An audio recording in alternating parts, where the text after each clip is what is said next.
Har kuni dunyoda minglab yangi bizneslar umid bilan tug'iladi. Katta sarmoya jalb qilib, yopiq eshiklar ortida hech kimga ko'rsatmasdan mahsulot yaratishadi. Ammo yillar o'tib, mahsulot bozorga chiqqach, achchiq haqiqat yuzaga chiqadi. U mijozlarga umuman kerak emas edi. Lekin bu inqirozning yechimi bor. Airikris Yaponiyaning Toyota zavodidagi tejamkor ishlab chiqarish tizimini startaplarga moslashtirdi. Tejamkor startapning 4 ta qoidasiga amal qiling. Birinchi, MVP. Mukammallikni kutmang. G'oyangizning eng oddiy, xomaki versiyasini yarating va darhol mijozga taqdim eting. Ikkinchi, xalqa yaratdingizmi? Natijani o'lchang.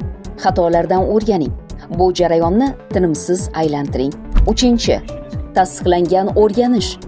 Xom xayollarga emas, faqat amaliyotda real mijozlar bilan tasdiqlangan faktlarga ishoning. Va to'rtinchi, burilish, ya'ni pivot. Mahsulot o'zini oqlamayaptimi? Qo'rqmang, strategiyani tubdan o'zgartiring va yangi yo'nalishda davom eting. Sahnaga Tirilish nashriyoti rahbari Amirxon Valijonovni taklif qilamiz. Assalomu alaykum hammaga. Xush kelibsizlar.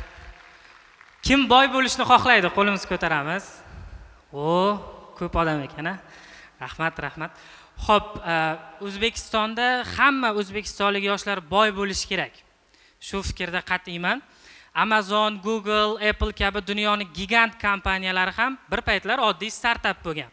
Nimaga endi O'zbekistondan ham katta gigant kompaniyalar chiqmasligi kerak degan savol bor.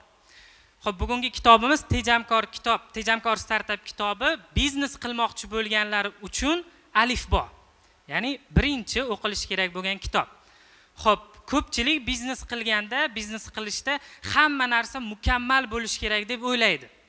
Va undan ham tashqari mahsulotini ham mukammal qilib, yana katta pul kerak deb o'ylaydi biznes qilishda. Lekin Airikris aynan shu qarashga qarshi chiqadi.